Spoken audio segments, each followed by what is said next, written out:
বিসিবিতে সভাপতি হয়ে আসতে চান তামিম ইকবাল। সমর্থন ক্লাব কর্তাদের। ক্রিকেটারদের পছন্দ আমিনুল ইসলাম বুলবুল। নির্বাচনের তারিখ জানা যাবে সিলেটের বোর্ড সভায়। 3 ম্যাচের টি-20 সিরিজ খেলতে সিলেট পৌঁছেছে নেদারল্যান্ডস ক্রিকেট দল। কাল অনুশীলনে নামবে ডাচরা। 2 দলের আনুষ্ঠানিক সংবাদ সম্মেলন বিকেলে। অবশেষে অনূর্ধ্ব 23 দলের ক্যাম্পে কিউবা মিচেল। অনুশীলনে উচ্ছ্বসিত বসুন্ধরা কিংস ফুটবলার। দলের শক্তিমত্তা বাড়াতে টিটুর সঙ্গে সমন্বয় কাবরেরার। এবং ইনজুরি কাটিয়ে অনুশীলনে ফিরলেন লিওনেল মেসি। ভোরে অরল্যান্ডো সিটির বিপক্ষে ম্যাচে নামা নিয়ে সংশয়। পুনর্বাসন প্রক্রিয়া নিয়ে প্রশ্নের মুখে ইন্টার মায়ামি। পরিচালক নয়, ক্রিকেট বোর্ডের দায়িত্বে এলে সভাপতি হয়েই আসতে চান তামিম ইকবাল। ঢাকা ক্লাব কর্তাদের বড় অংশের সমর্থনও পাচ্ছেন সাবেক টাইগার অধিনায়ক। বিসিবি নির্বাচনের দিনক্ষণ চূড়ান্ত হতে পারে 1 সেপ্টেম্বর সিলেটে অনুষ্ঠিত হতে যাওয়া বোর্ড সভায়। ধারণা করা হচ্ছে সেপ্টেম্বরের শেষ দিকে অথবা অক্টোবরের শুরুতে হতে পারে বিসিবি নির্বাচন। হোম অফ ক্রিকেটে কান পাতলে এখন একটাই আলোচনা, কবে হচ্ছে বিসিবি নির্বাচন। অক্টোবরে শেষ হচ্ছে বর্তমান পরিচালনা পর্ষদের মেয়াদ। ধারণা করা হচ্ছে সেপ্টেম্বরের শেষ নাগাদই হতে পারে ভোটের হিসেব নিকেশ। 1 সেপ্টেম্বর সিলেটে হবে পরবর্তী বোর্ড সভা। সেখানে নির্বাচন কমিশন গঠনের বিষয়ে আসবে চূড়ান্ত সিদ্ধান্ত। এরপরেই হবে তফসিল ঘোষণা। নির্বাচন ঘিরে চলছে ভোটের হিসেব। বিসিবি সভাপতি নির্বাচনে বড় ভূমিকা ঢাকার 76 ক্লাব কাউন্সিলরের। তাদের ভোটে আসবেন 12 জন পরিচালক, আর এরাই মূলত নির্ধারণ করবেন কে হবেন পরবর্তী সভাপতি। এই চেয়ারে চোখ রাখছেন সাবেক অধিনায়ক তামিম ইকবাল। বসুন্ধরা গ্রুপের আওতাধীন 18 ক্লাব সহ এই ক্রিকেটারকে সভাপতি হিসেবে দেখতে চান সংগঠকদের বড় একটা অংশ। এরই মধ্যে কাউন্সিলর পদ থাকা তামিমের জন্য পরিচালক হওয়ার রাস্তাটাও পরিষ্কার। বাকি থাকে সভাপতি পদ। সেখানে তার প্রতিদ্বন্দ্বী হতে পারেন আমিনুল ইসলাম বুলবুল। ক্রীড়া পরিষদ কোটা থাকায় পরিচালক নির্বাচন নিয়ে মাথা ব্যথা নেই বুলবুলের। তবে শুধু পরিচালক হিসেবে যেহেতু থাকবেন না বর্তমান সভাপতি, তাই পরের নির্বাচনে দাঁড়ানোর আগে স্পষ্ট নির্দেশনার অপেক্ষায় তিনি। পরিচালকদের সম্মতি সেভাবে না পেলে হয়তো নির্বাচনেই দাঁড়াবেন না বুলবুল। এছাড়াও দৌড়ে আছেন সাবেক সভাপতি ফারুক আহমেদ। ক্লাব পাড়ায় তারও আছে কিছু ভোট। তবে শেষবার যে অভিজ্ঞতার সঙ্গী হয়েছেন সাবেক এই অধিনায়ক, তাতে সভাপতি পদে সবচেয়ে কম ফেভারিট তকমাটা তারই গায়ে। এত কিছুর পরেও আছে জাতীয় নির্বাচনের সমীকরণ। রাজনৈতিক দল ক্ষমতায় আসার পরে সভাপতি পদেও প্রভাব পড়তে পারে। একদমই রাজনীতির বাইরের মানুষ বুলবুলের জন্য তখন কঠিন হয়ে যাবে সব পরিস্থিতি। এদিকে অল্প সময়েই ক্রিকেট আঙ্গনে ইতিবাচক ভাবমূর্তি তৈরি হয়েছে আমিনুল ইসলাম বুলবুলের। তাকে দীর্ঘমেয়াদে বোর্ডের দায়িত্বে দেখতে চাইছেন অনেকেই। বুলবুলের বেশ কিছু উদ্যোগকে প্রশংসনীয় বলছেন ইমরুল কায়েস। এদিকে ওষুধগুলো লাগে আমার নাই, এবং আমি ফ্রি ন্যাশনাল স্পোর্টস কাউন্সিল থেকে এসেছিলাম। তারা যদি আমাকে কন্টিনিউ করে থাকবো।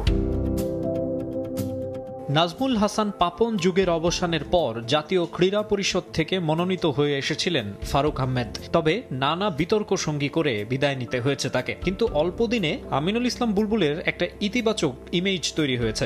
নতুন করে আশার সঞ্চার হয়েছে ক্রিকেট আঙ্গনে। যে কোনো উপায়ে বিসিবি সভাপতি হিসেবে দীর্ঘমেয়াদে বুলবুলকে চাইছেন অনেকেই। বাংলাদেশ ক্রিকেট বোর্ডের নির্বাচন নিয়ে যেরকম আমেজ তৈরি হয়, পৃথিবীর ওয়ার্ল্ড ক্রিকেটে এত আমেজ কোথাও হয় না। সবাই এখানে আসে নিজেদের ফেমটা এবং নিজেদের পজিশনটাকে দেখানোর জন্য।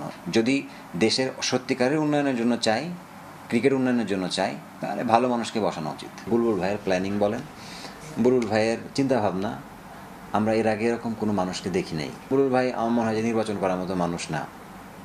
এখন যদি এনএসসি থেকে তাকে ওনাকে সিলেক্ট করে দেশের ক্রিকেটের জন্য। ক্রিকেটের আরও খবর, টি-20 সিরিজে অংশ নিতে সিলেট পৌঁছেছে নেদারল্যান্ডস ক্রিকেট দল। সকালে শুরুতে ঢাকায় পৌঁছে বিমানবন্দরে অপেক্ষা করেন তারা। পরে দুপুর 1:15টায় সিলেট আন্তর্জাতিক বিমানবন্দরে পৌঁছান সফরকারীরা। এশিয়া কাপের আগে প্রস্তুতির অংশ হিসেবে ডাচদের বিপক্ষে 3 ম্যাচের এই টি-20 সিরিজ খেলবে বাংলাদেশ। এ নিয়ে তৃতীয়বারের মতো বাংলাদেশ সফরে এলো নেদারল্যান্ডস। 2011 সালে ওয়ানডে বিশ্বকাপে প্রথমবার বাংলাদেশে আসে তারা। সবশেষ 2014 সালে টি-20 বিশ্বকাপ খেলতে বাংলাদেশে এসেছিল ডাচরা। তবে এবারই প্রথম কোনো দ্বিপাক্ষিক সিরিজ খেলতে আসলো তারা। এদিকে আসন্ন সিরিজের জন্য নিজেদের স্কোয়াডে 3টি পরিবর্তন এনেছে নেদারল্যান্ডস। ইনজুরির কারণে ছিটকে গেছেন রায়ান ক্লেইন ও ফ্রেড ক্লাসেন। ব্যক্তিগত কারণে সরে দাঁড়িয়েছেন সাকিব জুলফিকার। তাদের জায়গায় ডাক পেয়েছেন 17 বছর বয়সী batter Cedric de Lange, pacer Sebastian Bratt ও অলরাউন্ডার সিকান্দার জুলফিকার। অনূর্ধ্ব 19 পর্যায়ে দুর্দান্ত পারফরমেন্সের পর জাতীয় দলে সুযোগ পেলেন এই তরুণরা।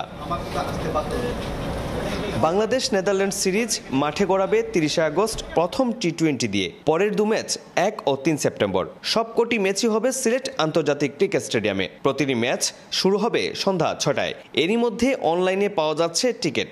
সর্বনিম্ন 150 টাকা থেকে সর্বোচ্চ 2000 টাকায় টিকিট কিনে নয়নাভিরাম প্রাকৃতিক সৌন্দর্যে ঘেরা চা বাগানের অপরূপ দৃশ্য আর ফ্লাড লাইটের আলোয় পুরো ম্যাচ উপভোগ করতে পারবেন মাঠে আসা ক্রিকেট প্রেমীরা।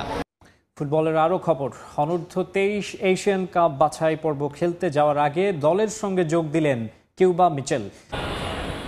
সব জল্পনা কল্পনার অবসান ঘটিয়ে এবার জাতীয় স্টেডিয়ামে দেশের ফুটবলের আর এক তারা কিউবা মিচেল। হোটেল থেকে স্টেডিয়াম পুরো সময় জুড়ে হাস্যোজ্জ্বল কিউবার দেখা মিলল। বসুন্ধরা কিংসের ডেরা থেকে অবশেষে এবার অনূর্ধ্ব 23 দলের সঙ্গে এই ফুটবলার। অনূর্ধ্ব 23 দলের বাহরাইন ক্যাম্পে কিউবার যোগ দেওয়ার কথা থাকলেও শেষ মুহূর্তে বেঁকে বসে কিংস কর্তৃপক্ষ। বাহরাইন থেকে দেশে ফেরার পরই দলের অনুশীলনে কিউবা। অনূর্ধ্ব 23 দলের ডিউটিতে প্রথমবার হলেও সতীর্থদের সঙ্গে বেশ ভালোই মানিয়ে নিয়েছেন এই ফুটবলার, তা বোঝা গেল তার উচ্ছ্বাসেই। Hopefully we get some good training. Can't wait to. So what is your feeling right now? I'm just happy to be with the squad. Really, can't wait to go to Vietnam and qualify. Your teammates? দেশের ফুটবলের পুনর্জাগরণের অগ্রণী ভূমিকায় ছিলেন হামজা চৌধুরী। অল্প সময়ে জাতীয় দলের সতীর্থদের সঙ্গে তার মানিয়ে নেওয়ার ক্ষমতা অবাক করেছে সবাইকে। এএফসি কোয়ালিফায়ার্স খেলতে ভিয়েতনাম যাওয়ার আগে দলের সঙ্গে মাত্র 2 দিন অনুশীলনের সুযোগ পেলেও কিউবা আন্তর্জাতিক মানের ফুটবলার হওয়ায় তাকে নিয়েও হামজার মতো প্রত্যাশা জাতীয় দলের ম্যানেজার আমির খানের। দেখেন, একটা ভালো প্লেয়ার, আপনি যখন হামজার মতন প্লেয়ার যখন এখানে বাংলাদেশে আসছে, সে খেলার জন্য যখন এটা ব্যাপক ইম্প্যাক্ট হয়েছে দেশের ফুটবলে। সেটার পাশাপাশি কিউবা মিচেলরা কিন্তু তার ইতেই আদলে খেলতে আসছে এখানে। এবং আমি যা দেখলাম যে সে যখন মাঠে যাচ্ছে বা তার সাথে কলিগরা যখন কথাবার্তা যেটা বলছে, এটা আসলে উজ্জীবিত করে আমাদের প্লেয়ারদেরকে। তারা একটা পর্যায়ে খেলে আসা প্লেয়ার, তারা যে কোনো জায়গায় যে কোনো সময় যে কোনো সুইটেবল অবস্থায় তারা মানিয়ে নিতে পারে। আবারও স্বাগত খেলার সময়ে। লিগস কাপ সেমিফাইনালে অরল্যান্ডো সিটির বিপক্ষে মাঠে নামবে ইন্টার মায়ামি। ম্যাচটি মাঠে গড়াবে বৃহস্পতিবার ভোর 6:30টায়। তবে ম্যাচ ছাপিয়ে আলোচনায় লিওনেল মেসির ইনজুরি। দলের সঙ্গে অনুশীলনে ফিরেছেন তিনি, তবে অভিযোগ উঠেছে পুরোপুরি ফিট হওয়ার আগেই LA গ্যালাক্সির বিপক্ষে তাকে খেলিয়েছে টিম ম্যানেজমেন্ট। এজন্যই ইনজুরি থেকে সুস্থ হতে দেরি হচ্ছে মেসির। দলের সঙ্গে অনুশীলনে ফিরেছেন লিওনেল মেসি, এটাই একমাত্র সুসংবাদ। তবে এই সংবাদের ভেতরেও আছে অনিশ্চয়তা। মাঠে ফিরতে পারলেও আর্জেন্টাইন অধিনায়ক লিগস কাপের সেমিফাইনালে খেলতে পারবেন কিনা তা নিয়ে নেই স্পষ্ট কোনো বার্তা। সময় ভালো যাচ্ছে না মেসির, ইনজুরি তাকে বেশ ভোগাচ্ছে। অথচ কি দুর্দান্ত ফর্মেই না ছিলেন সর্বকালের সর্বশ্রেষ্ঠ। চলতি মৌসুমেই মিস করেছেন 4 ম্যাচ। মেসির মতো অবস্থা না হলেও ইনজুরিতে ছিলেন জর্ডি আলবাও। সুখবর, তাদের দুজনই ফিরেছেন অনুশীলনে। অরল্যান্ডো সিটির বিপক্ষে মেসির খেলা নিয়ে অনিশ্চয়তা থাকলেও আলবাটা মোটামুটি নিশ্চিত। জর্ডি আলবা এবং লিওনেল মেসি দলের সঙ্গে অনুশীলন করেছে। এখন আমরা দেখব সারাদিন সে কেমন অনুভব করে। আগামীকাল আমরা চূড়ান্ত সিদ্ধান্ত নেব পরের ম্যাচে সে খেলতে পারবে কিনা। তবে তাদের যে আমরা অনুশীলনে পেয়েছি এটাই অনেক বড় বিষয়। আমরা আশা করছি সে দলে থাকবে। তার আসলে যে ধরনের ইনজুরি হয়েছে এটা পর্যবেক্ষণের জন্য অপেক্ষায় থাকা ছাড়া আর কিছু করার নেই। অনূর্ধ্ব 23 ফুটবল দলের সাথে যোগ দিলেন কিউবা মিচেল।